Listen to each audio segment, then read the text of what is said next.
Hi, everyone. Welcome and thanks for coming to the captain's training. This is a Zoom meeting today, so the floor will open for discussion. And here's what we're going to cover today. Welcoming everyone, a little bit of information about California Arts Advocates and Californians for the Arts. Talking through all of the options and offerings for Arts, Culture, and Creativity Month. Julie's going to talk to us about legislative priorities and strategies for this year. And then we'll be going through the captain's toolkit and just familiarizing you with the resources and answering any questions. And then we'll open the floor for a discussion on tips, sharing tips and strategies for relationship building with legislators and effective meetings. Get started. And this meeting is being recorded so that we can share it with other captains going forward. Okay, and I'd like to you'll notice that there's 4 of us that have Californians for the Arts logos. Just as a quick introduction, Terry Ball is our grants manager and offering technical support to folks who've been engaged in relief grant programs. Of course, you probably know Julie Baker, our CEO, and Kara Smith, manager of programs and organizational advancement for Northern California. And I am her Southern California counterpart. And I'd like to turn it over to Kara to walk us through top of the meeting. Thanks, Kara. Thanks, Tracy. Hi, everyone. As Tracy mentioned, we're here with Californians for the Arts, which is your advocacy service organization building public awareness and tools for you to become informed and effective in your civic engagement efforts. So that is on the advocacy building side, but we have a sister organization as well, California Arts Advocates. This is our partner as classified as a 501c4 and is a lobbying organization for arts, culture, and the creative industries and workforce. And around this time for Arts, Culture, and Creativity Month, when it comes to meeting with legislators and setting policy priorities, these 2 organizations are really in collaboration. We also share staff, so we can't always have. It's not always visible, but we do all share some work, and especially Julie leading both organizations. So that's the relationship between the 2. So you might hear or see the logos for one or the other throughout Advocacy Week or even within this presentation. And then next slide, please.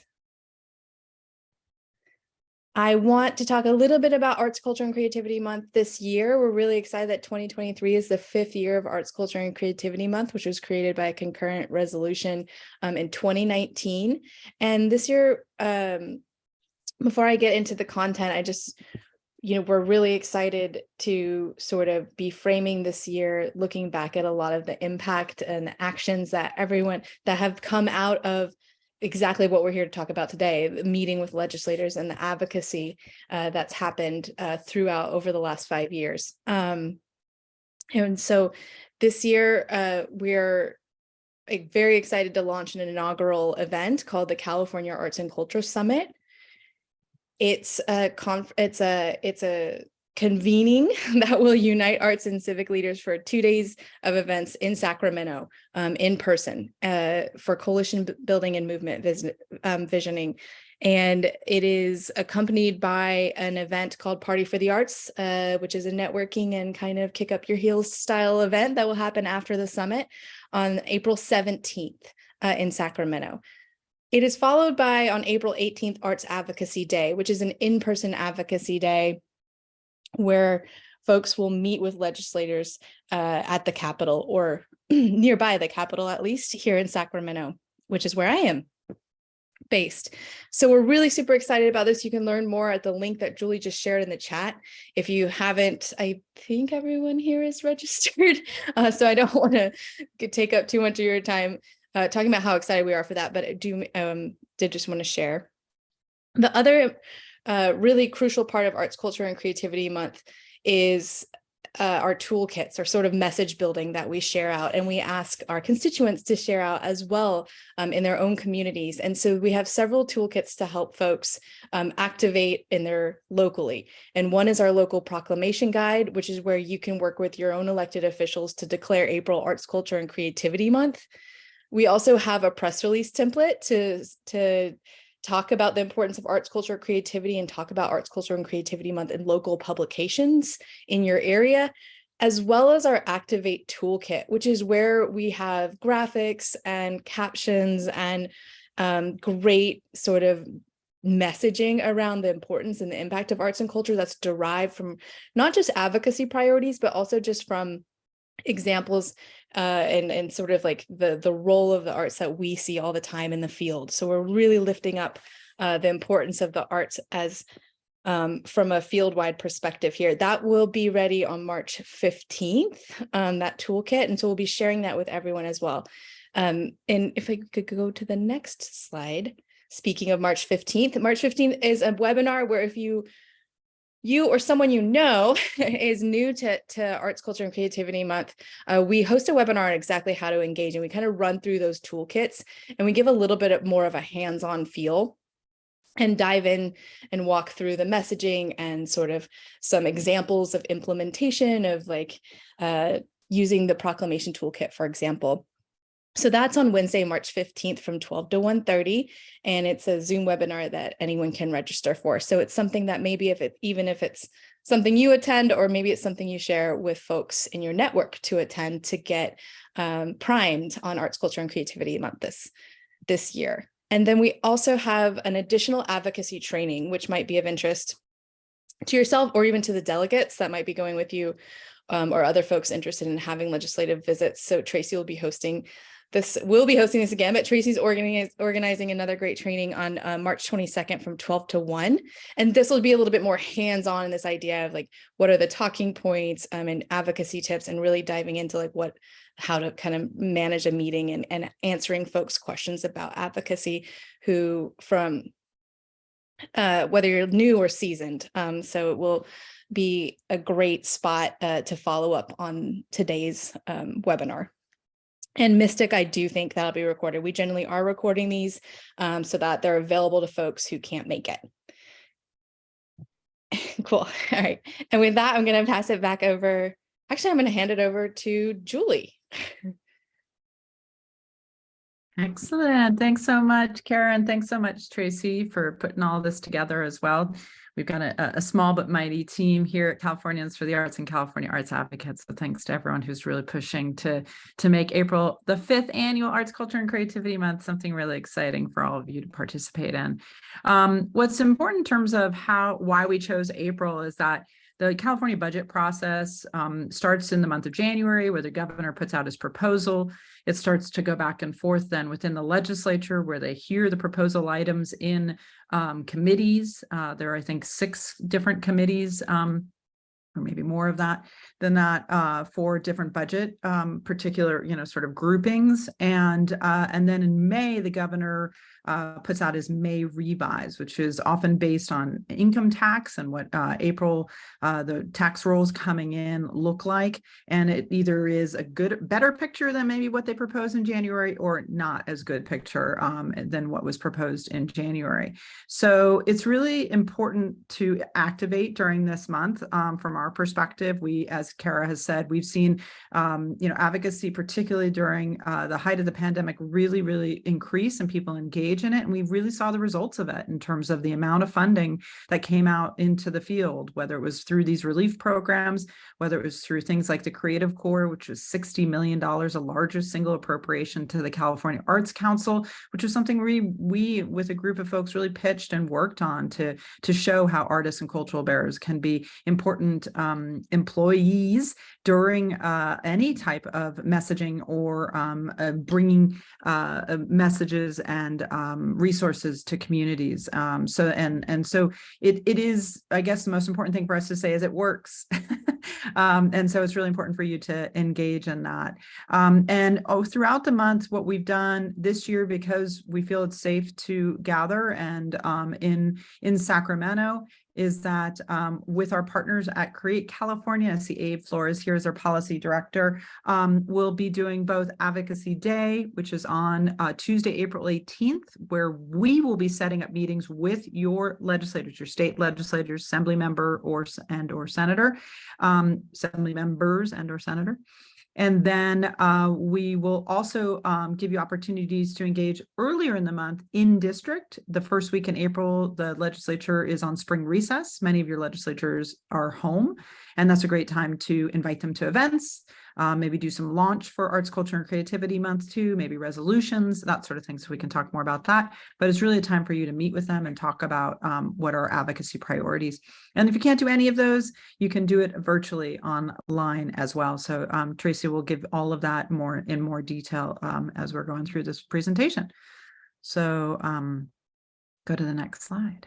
So just to kind of give you an idea of where we are this year in terms of the budget, so again, process-wise, the governor puts in his budget in January, then the legislature also could put in their budget priorities. Both individual elected officials can put in some things for their districts, which they actually have a little bit more time this year to do. You call those district asks. Maybe in Congress, you've heard them referred to as earmarks. And then also they can put in their own budget asks specifically for statewide, maybe bill implementation or other things. So for example, in the Assembly, that deadline was February 28th, and in the Senate, it is March 17th. So we'll start to track what are some of the things that are impacting arts and culture and what we're looking at in terms of what we're talking about as protect, invest, and build. And unfortunately, the word protect is back in, and that's because the budget picture looks really different this year than it has in the last several years.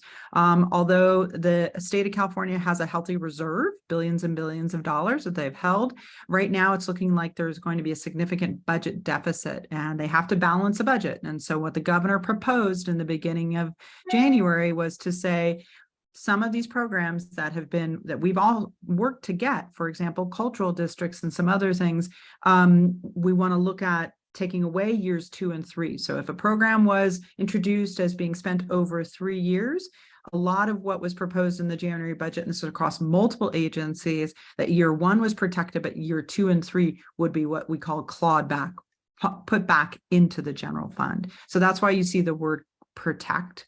So that, and one of the things I just also want to share in terms of just the mass amount of what happens in the state of California. So as of February 17th, 2,600 bills were introduced, right? So it's just a lot to try and track and understand what's happening that impacts our sector. And we do that with a legislative tracker, which we share out as well. So you can see what it is that we're looking at. And a lot of those are early on in the process. The Senate has released what their budget priorities are, and the phrase around that is protect our progress. And that's also something that we've shared out, and it talks a lot about what we've been able to accomplish over these last several years and making sure that we protect that. So that word protect is not only in our language, it's also now in the Senate's language. And then we've also seen significant leadership changes. Both, I think it's something like almost a third of the legislature is new this year. So if your legislator is unknown to you, this is a really, really amazing opportunity to introduce yourself, introduce the issues, talk about what arts and culture bring to their district. We have a really exciting interview that we just did with Speaker Rendon. He's the Speaker of the Assembly. He's also just self-appointed himself the chair of the Joint Committee on the Arts, which is a fantastic move for all of us in terms of leadership changes. Senator Ben Allen is his vice chair. Senator Allen's been an incredible champion for the arts over the years as well. But seeing the chair of the Speaker of the Assembly taking that position is really heartening, and it should be for all of us. And one of the things he talks about that you'll be seeing in videos that we'll be releasing throughout the month of April is how important it is to show up, particularly in Sacramento. All of it's important, but if you can make your way to Sacramento and you can talk to your folks about that, we'd really, really appreciate it. He talks about being 400 miles away from his district. And when somebody shows up in Sacramento and says, this is what's important to me, they really, really take note that you've made that effort. So really encouraging people to come to Advocacy Day is one of the things we hope you'll help us to do as a captain.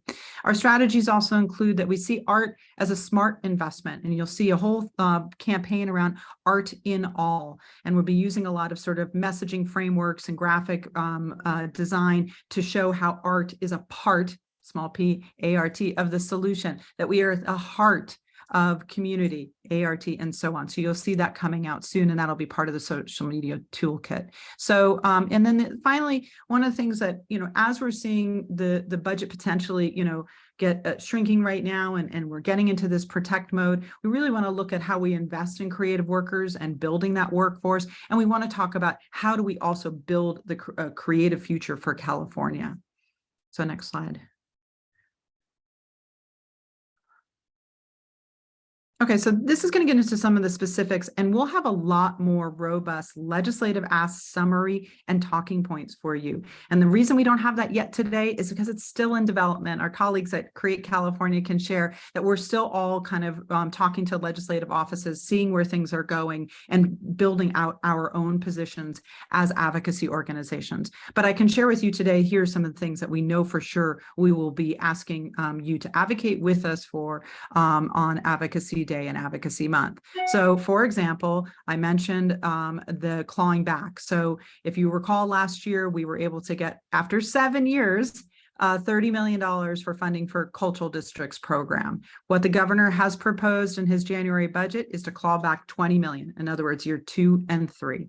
So we are opposed to that. We think this is a very important program. We think it can be a really important community economic development engine, and we'll also give you a lot of talking points around why cultural districts matter to the state of California as we develop those documents. We'll also want to continue to socialize, even though this is not the time to ask for an increase for the state arts agency's budget necessarily, but we do want to see continued increases in the baseline budget for the California Arts Council. Right now, we're at about 66 cents per capita. We really want to see it get to $1. So that would go from baseline funding of 26 million to 40 million. Again, reading the room, not the time to ask for new funding increases, state agencies' budgets, but we certainly want to talk about the fact that this is historically not a well-capitalized agency, and we can show those numbers in comparison to other states as well.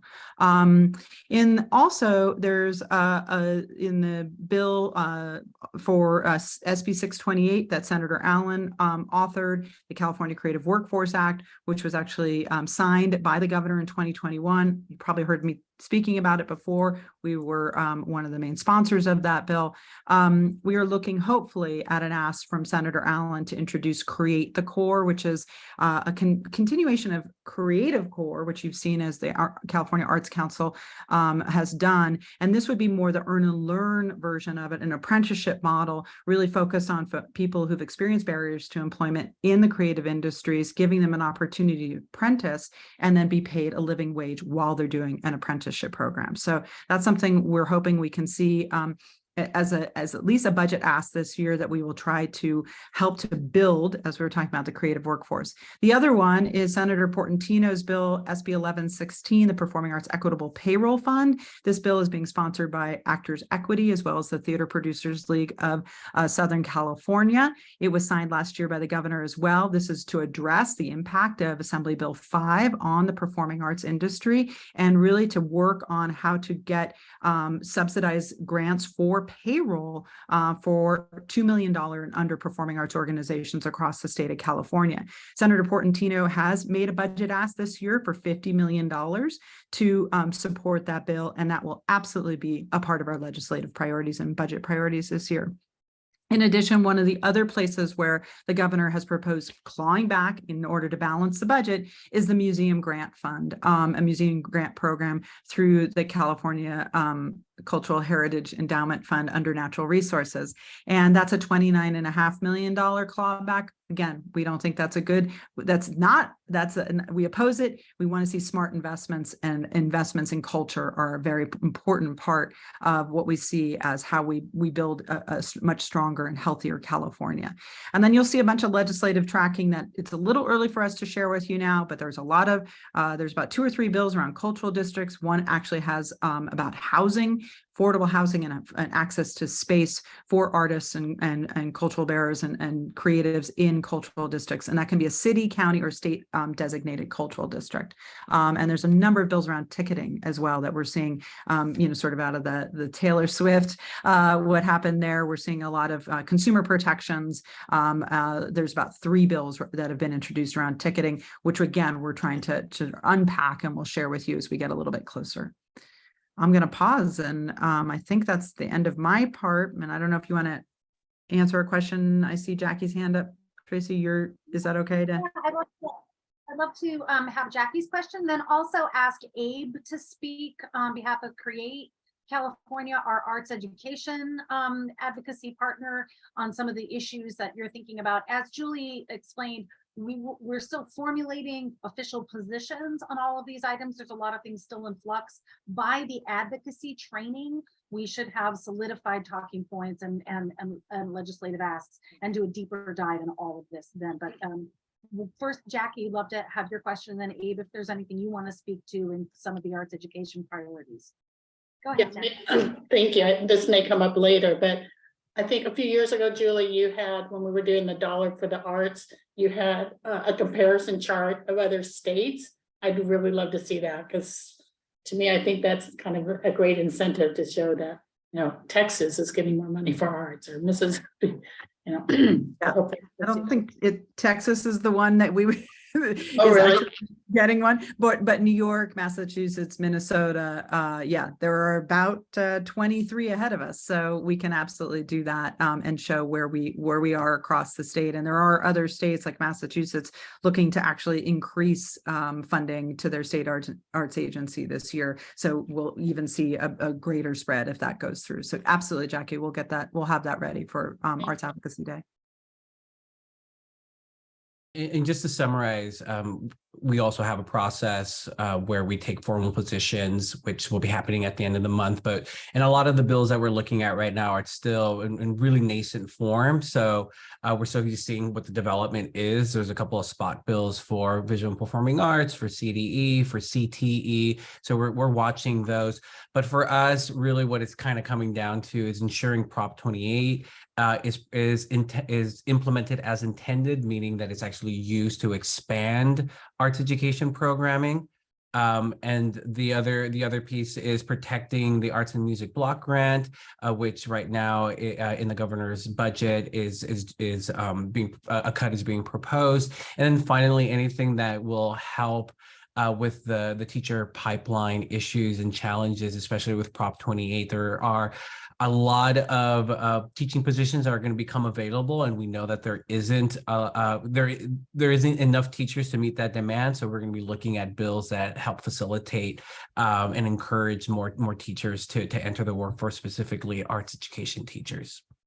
But we'll be solidifying those in the next couple of weeks. Great, thank you. Okay, I'm going to step in and start moving us into looking through the toolkit together, just with some general framing of the goals of advocacy during Arts, Culture, and Creativity Month, and in particular our legislative visit goals. So one is empowering advocates across the state, giving them tools and comfort in doing this direct relationship building with their elected officials and making it easy and fun, and the captains and all of you stepping up into this role to help make these meetings happen are just a really key critical component to this goal in particular.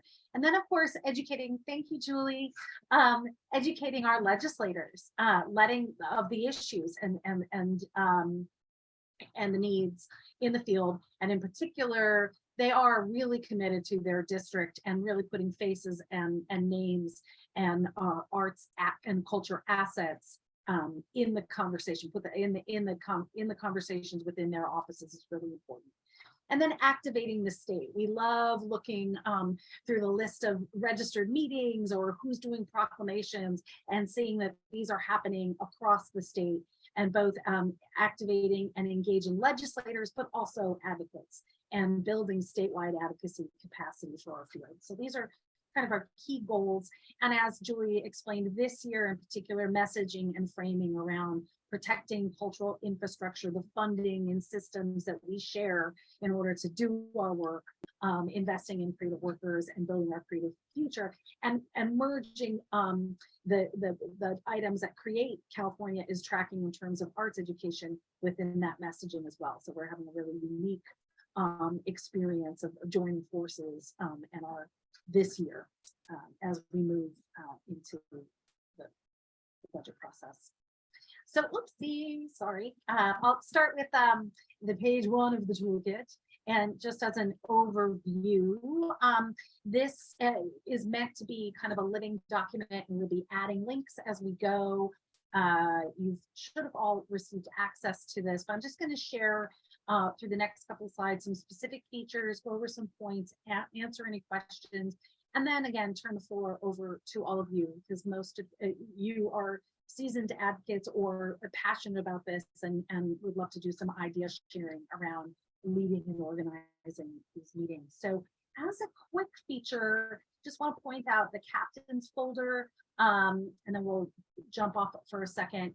Inside the folder, we'll be adding the tools that you need, the talking points and legislative asks we'll get to. But the organizer is in here, and I'm going to share that in just a second. Advocacy, recruiting, a PDF. I'll share a little bit about that. The contacts, legislative contacts and social in your email template. This all can be found in the captain's folder through the toolkit.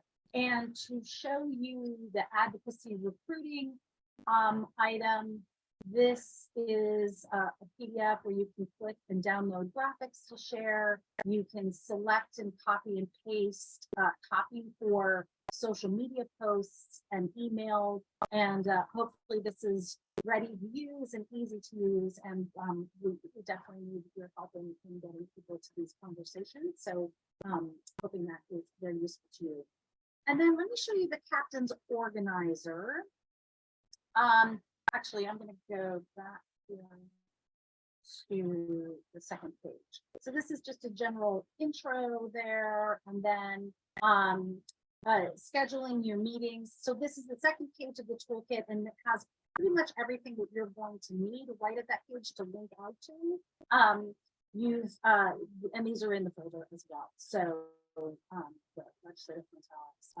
One thing that I want to flag for your attention this year is that all of the California districts changed. Assembly, state districts, federal districts, et cetera, with the census and redistricting. So some folks are signing up thinking that they're meeting with certain elected officials, but actually their districts have changed based on their addresses and things like that. So Terry has put in the chat the link to finding your legislators, but that's also in the toolkit for you and also for any advocates that you're registering, that you're helping to register. And so let me pop over to the captain's organizer here and just give you a spin in this document. So taking a second to load, it's got a couple of tabs. Right now, this is a view only document for you to use and see how what you're signed up for, and then as advocates are signing up. So let me just show you a couple of features in this. So right now, these are the captain signups they have. Your name might not be on here. There's a couple of folks that have signed up to captain the same district. So I have the emails to send out to coordinate some of that with you. So if you don't see your name in here just yet, don't worry about that. We'll get you there. And in this column, these are the representatives, and these also link out to their websites. So if you want to share with your advocates, like do some research on each of the legislators, you can do that from within this document, their district number, and these are the committees they're in. I'm going to talk a little bit more about this. And then this is showing where you signed up to agree to organize meetings. Now, Advocacy Day, Californians for the Arts, and Create California, our lobbyists are going to be scheduling the advocacy meetings. Advocacy Day meeting. So if you signed up for Advocacy Day, you don't have to do any of the scheduling, but the other items in the training will be relevant to there. And then I just wanted to share with this committee. So one of this, oh yes, Rachel, do you have a question? Hi there. Back to that chart. So if I'm meetings, advocacy week, and then virtual, but I'm planning on being in Sacramento, that's a different column on April 18th. That's not on this chart. I'm sorry, don't what, That I'm planning on being in Sacramento at the Arts Advocacy Day on April 18th. That's not on this chart, but maybe it doesn't need to be, but I just wanted to ask. Oh, it's right. Is that where it is? Oh, that's what that is. that's what this is. I'm just pointing out that in terms of scheduling. You Yeah. won't schedule those, but yes, this will go back. This was an influx communicating with the lobbyists who's scheduling what. And What is just the CC versus the CFTA mean? Creative Core is going to be scheduling, I'm sorry, Create California will be scheduling meetings. And then CFTA will be scheduling the other meetings. So right now what we're doing is our lobbyist is reaching out, and this is more the budget committee, the committee conversation. Folks on key committees, we're trying to get meetings with them scheduled, regardless of who's signed up just yet for Advocacy Day. So that's what this is an indicator of. But if this is, maybe I can switch this a little bit around for captains, so this is less confusing for you, but this was also an organizing tool for us. I think that would be good if you tried to have it, I mean, you're sharing it with us, so if you had their information so that it was useful to us, like Advocacy Day, then you could put the date, Tuesday, April 18th, and then you could or could not, you could explain those, the CFTA and the CAAs, and then meetings, Advocacy Week, you could put up there in the burgundy, you could brownish color, you could put, it's April 3rd through 7th, right? Right. Yeah. Right. And then virtual, you could, that's kind of like virtual, it means you decide yourself, right? Yeah, so Rachel, the tool that you'll be populating will be a report, so that folks who are scheduling Advocacy Week and the virtual meetings can update the dates that they've scheduled. This is a view only. This is to show you who has signed up and the advocates that are signed up for your meeting. So let me. Okay, sounds good. I understand that, but you're explaining what those headers mean to us at this meeting, but people who look at it in the future, it would be good if they could read it and understand it. That's great feedback. Thank you so much. I appreciate that. And then just a quick thing for the a spin around the committees. So we have strategically, just in terms of our lobbyists, but also on the grassroots, wanting to make sure that legislators that sit on key committees hear from us. And that's what this tab is. And we just share that with you, just so you've got some background information. But our priority group are folks that sit on budget committees that oversee arts and arts education related spending decision makers in there, as decision makers there, like Senate sub 4 and Assembly sub 4 budget committees that oversees California Arts Council spending. So we always want to make sure we meet with members of those committees if we can. In terms of our own, even just going out to recruit advocates and captains for those districts. And then Joint Art Committee, of course, and Assembly Committee of Arts, Entertainment and Sports. We do a listing of the budget committees, and then we're adding Education Committee leadership as well. So back in this kind of sign up zone, who signed up where, that's what these codes reference. And that helps us make sure that we are getting, if we don't have leadership signed up, that we're recruiting some leadership for some of those meetings. So just that's what that means there. And then these other tabs, advocates, Senate Advocates Assembly, this starts to show you who has signed up within your district, and Mystic is here. Mystic, I know you've also signed to be a captain, so that's one of those emails that I need to follow up with some of those. Where your advocates, as they signed up, will be added to this this report, these tabs, and you'll have contact information And also if they submit any bio information, that'll be accessible to you, which is just in terms of organizing the meeting. So this is a reporting to you of signups, essentially, this meeting, this report. And then I will be providing something else where you can also report in your meetings, report back to us in terms of what's scheduled and not scheduled. I see. Hi, Mystic. Greetings. Yeah, no, I was just gonna say, if there's somebody else who is wants to be a captain for the same people who actually has more capacity to engage with you guys in a variety of areas, I'm totally cool with that. Great, great. Yeah, I'll definitely follow up with an email in terms of capacity and desire. We want to make sure that we are sensitive to both. So that's great. I appreciate your flexibility there. And I think that is all I wanted to share off of this. Yeah, great. Okay. And so back to the toolkit here.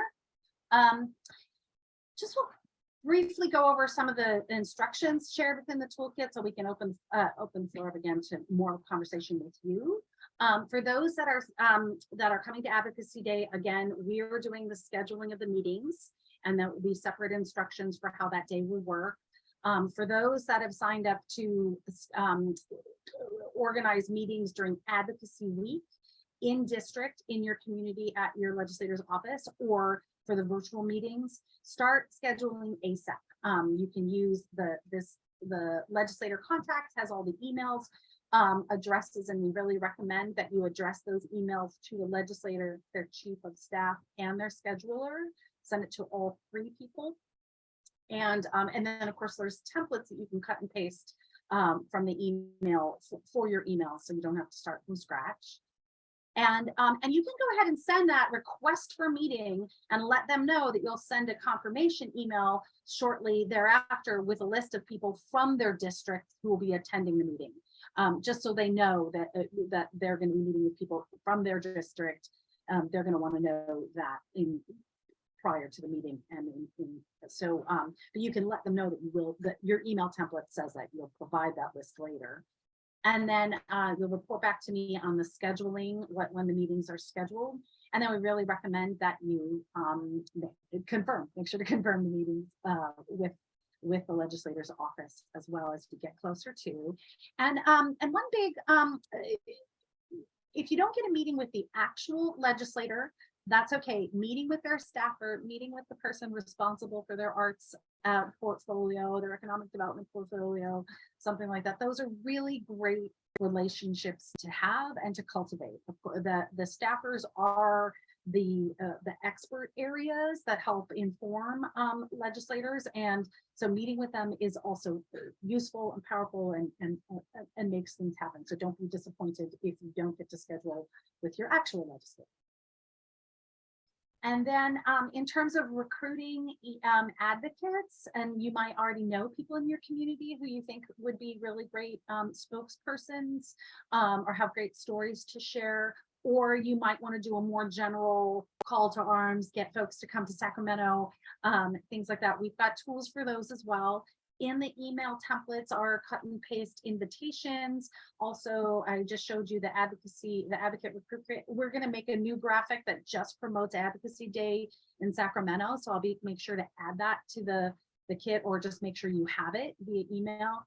And then get them to register with us so that we can make sure they get all the communications that and are informed and get what resources and tools they need as well. So even if they're friends and colleagues of yours that you're bringing into the meeting, if you could get them to register the sign-up form, that's really helpful. And again, encourage them to check their districts.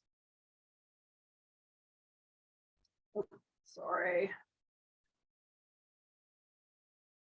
And then in terms of organizing and preparing advocates, if you can schedule some prep time, either right before the meeting or ahead of time, we will be, we really recommend what the talking points, and what you'll have two tools that we'll be sharing as we referenced already. The talking points, which is essentially a script. It gives you a framework for how to conduct the meeting and the different legislative or budget asks that we're promoting through this year. and a structure for how to maybe how to assign those specific conversation pieces to different people in your meeting, to your advocates. So we definitely recommend having some prep time for that, and however you need to do that. And then we will also have a legislative asks document. What that is that's a leave behind for the legislator and their office that has more background information on each of the talking points and each of the items that we're going to take a position on this year. And we also are encouraging people, in case there are advocates that are signing up through our outreach, encouraging them to add bio information to their sign up. So if you're a captain, you don't necessarily know them, you can get some background information. So hopefully that'll really help you in that. And this year we're really focusing on, as the urgency of COVID recedes for some industries, it's not for us. We're not recovered. We're still have challenges and things. But we also saw over the past couple of years, because of your efforts as advocates, a real prioritization and some in new and profound ways, having our field prioritized in budget and legislation.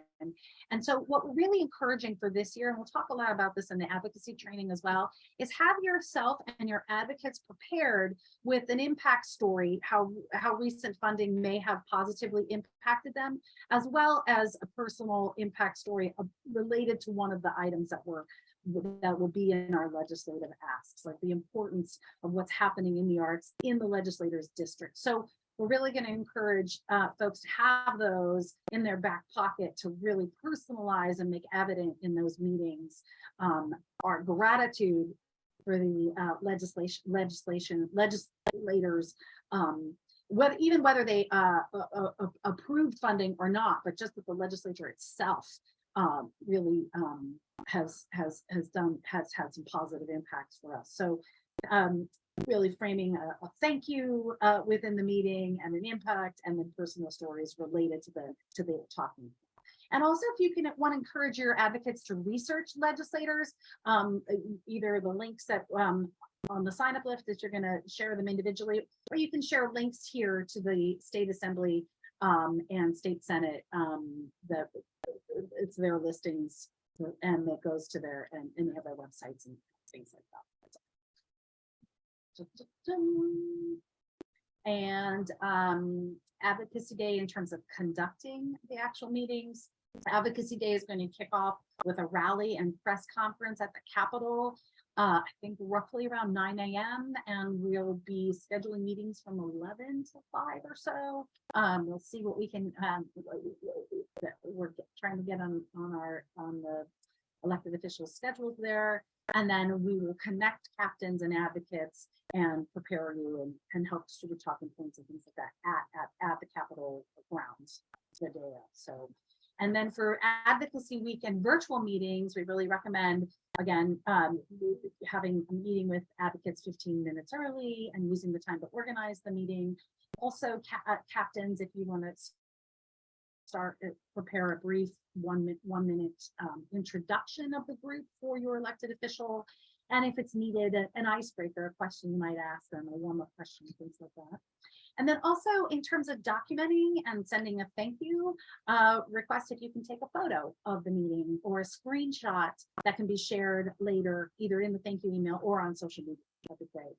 And then we ask you to be aware of and notate any key takeaways. The captain's report is going to ask specifically if the official or their staffer indicated support or had good questions, or any insights that you get on their connection to any of the budget asks or legislative asks, that kind of thing. It was really important information gathering last year, and so and you'll be reminded of this as well, but you can take some notes during those meetings for us. That's really helpful, and also we'll be providing a list of which advocates attend. And then following up with a thank you after your meetings, thanking them in an email, thanking in a social media post. If they have given you permission that it's okay to share the photo, you're going to want that, and then reporting out to us. I'm going to Move on to the next slides, the more conversation slides. So just to share some tips related to scheduling, recruiting, organizing, conducting meetings, following up, and open the floor up to other folks and your experiences. Some of the scheduling tips, again, start now, follow up and confirm. It's great to take meetings with staffers. If anybody has other scheduling tips, you can raise your hand and call. And then recruiting advocates as well. We really need a critical mass of people in Advocacy Day. If you can try to help us get your colleagues and friends there. And then in terms of scheduling a meeting, even if you have 2 to 4 people who can come to your virtual or your in-district meetings, those conversations can be really, really powerful. Don't feel like you need that you need to get a dozen people there, and really just folks who can speak passionately, who can give a face to the riches of what's happening in the district, in the legislators' district. Don't feel like you have to schedule a whole bunch of people in those virtual and in-person meetings. And if you can, as we talked briefly about some of the legislative priorities, and we'll get the talking points out to you, if you can think of members of your community who can speak really passionately and clearly about some of the issues that we'll be taking positions on, you can keep that in mind and recruit specifically. And does anybody else have any tips in terms of scheduling or recruiting that we can add to this list? Cool. And then tips for organizing and conducting, again, prep time, reiterating that. If you can make it, I know everybody's really busy, so don't feel like it has to be a big thing. Make it as simple as possible for yourself. If you've do have time to have advocates learn from each other, even via email exchange, like who they are, what they know about issues, what they know about the legislators themselves. And then if in your prep time you're able to give people the prompts in terms of if they have any stories about positive impacts of fundings or the importance of arts in their district, to have them be thinking about the stories, maybe even jot them down so you know what they're going to be, and that might help you assign talking points to folks. That's really great. Yeah, Terry.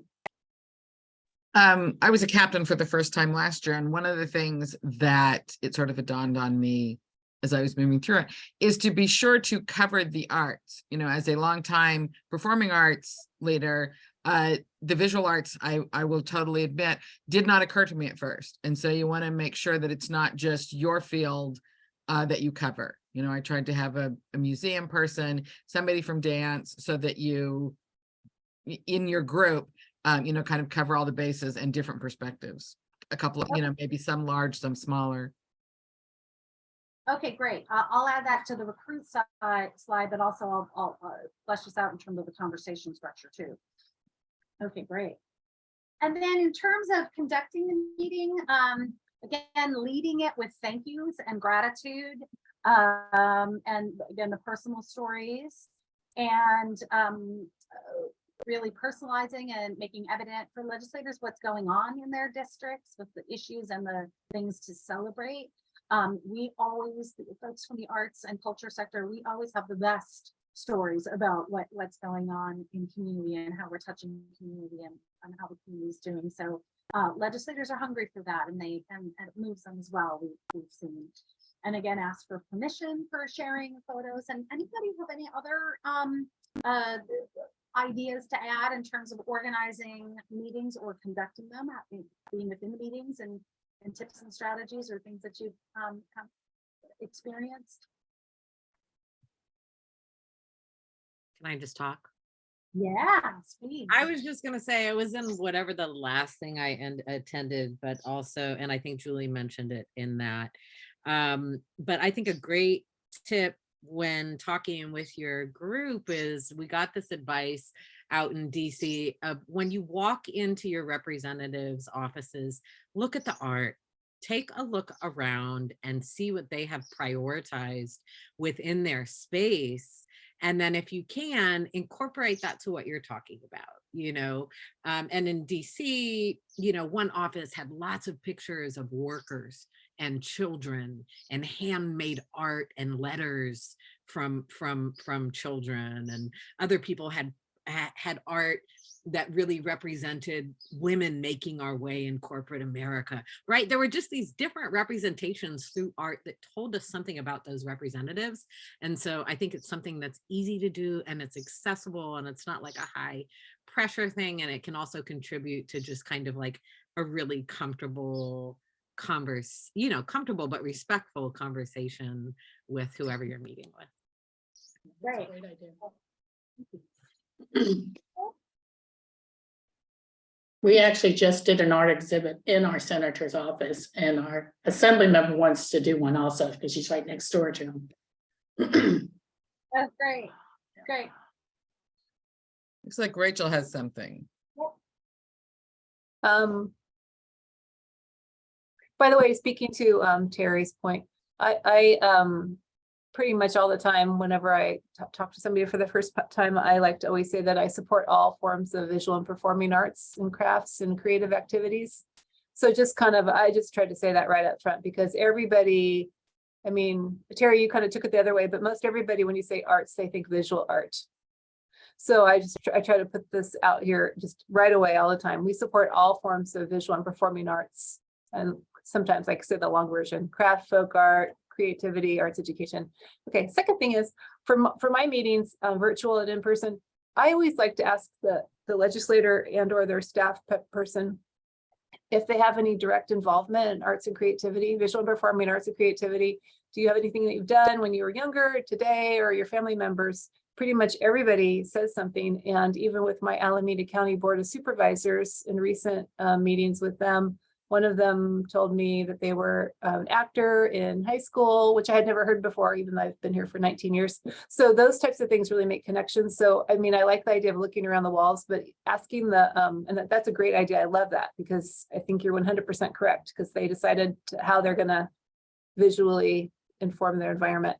But if you ask them how they're involved, most everybody will say something, and connecting them. And usually they'll say something like, oh, thinking back, I loved that experience when I was in a play in high school. And it really, and then also it's just a good way to engage, and people are interested to hear about the elected officials' experience. I mean, it's just truly interesting. So that's what I always do. That's a great thing to notate for us as well in the report.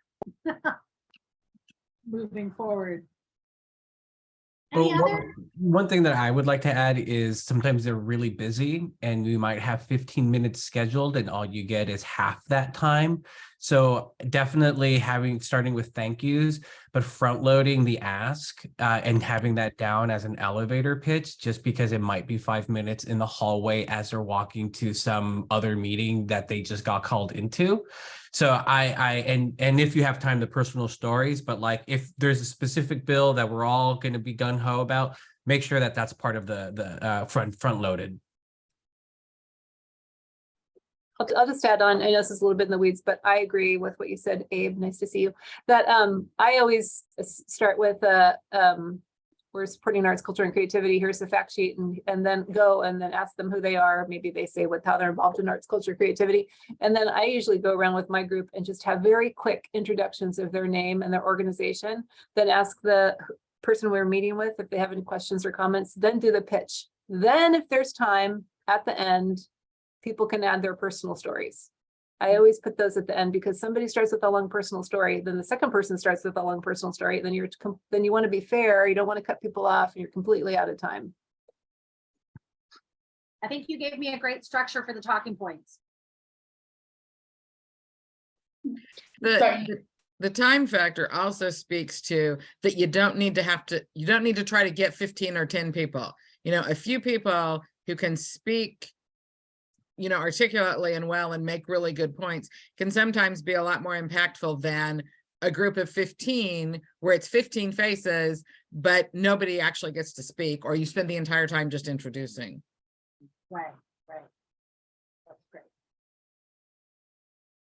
Okay, we've got just a couple more minutes. So I think that I'll just briefly touch on the follow-up, the thank you, and to not forget that just even inviting them to your space, to an event, the offering to do to curate an exhibit for them in a government space, some kind of any kind of follow-up relationship building, including that in your follow-up, is always a really great. And I want to make sure that see if there's any questions before I ask this last question about success stories. Does anybody have any questions about the material so far? In the captain's toolkit, you do have my email address and you have my back phone. Captains can call me on my cell phone. So if you ever need anything or gets confusing, just let me know. That's great. And then in the last couple minutes, does anybody have any success stories to share in terms of meetings that went really well, or a meeting that happened and then you saw a result from it down the line? Also, oh, go ahead. Well, I was just gonna say, our senator actually contacted us to come to our office and meet with us back in November, which was, I think, the first time that's ever happened. His husband is an artist, so you know, he's very involved in the arts, which is great. He loves it. But it was just, to me, that was a big success to have him approach us and want to come and talk about the arts. You know, he talked about the clawback portion of the arts. I also mentioned the surplus. It's like, you know, hope you're going to fill it in with that. But I feel very strongly that he's a great supporter of the arts. And then maybe 2 weeks ago, I met our new assembly member at a dinner and chatted with her, and she has a degree in arts education. She said, come to my office, we want to do an art exhibit. So I feel really strongly that we have great support in our community right now. Great. Yeah. Anyone else? I was going to say it was awesome. I am part of the San Francisco Recording Academy board, and I co-chair the advocacy committee. And in this past year, last year, we were advocating around the Decriminalizing Artistic Expression Act. And so all of the members of the Recording Academy across the nation were going in and advocating. And then we saw in California that this was passed, right? And Newsom signed it into law. And we hope that this continues to happen in other states and they recognize what this is about. And so, you know, for those of us who are involved in policy and advocacy, sometimes it takes our entire lives. And sometimes it takes some years. And so it's really beautiful to watch something go from kind of like grassroots. And then, I mean, Prop 28 was huge too, but, and to watch it come into be. And then of course, you know, implementation is something different, but it's beautiful to see them move forward. No, that's great. That's great.